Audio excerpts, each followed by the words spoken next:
She was the kind of woman who thought rules were her personal hammer. Karen, the HOA president, loved to fix things by force, and when my daughter's oxygen concentrator hummed on the porch, she decided that our late-night deliveries and garden chairs ruined the curb appeal.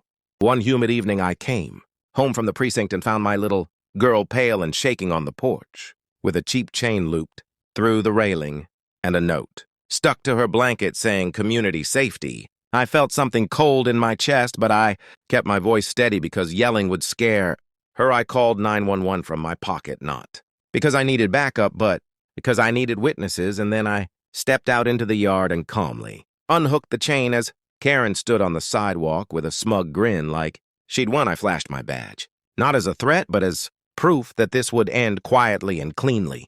I told her to put the clipboard down and explain herself instead of running straight to drama, and she started shouting about bylaws and protecting residents.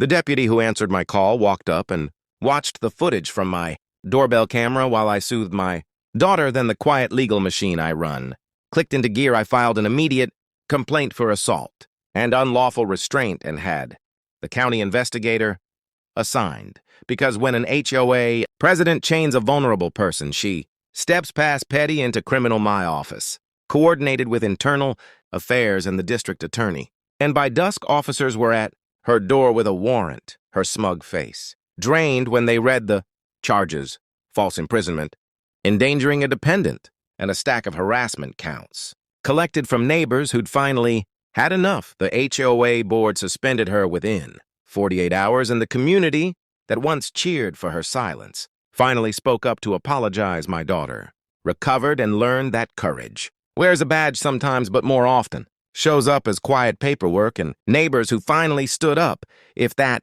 kind of justice gives you chills, hit subscribe.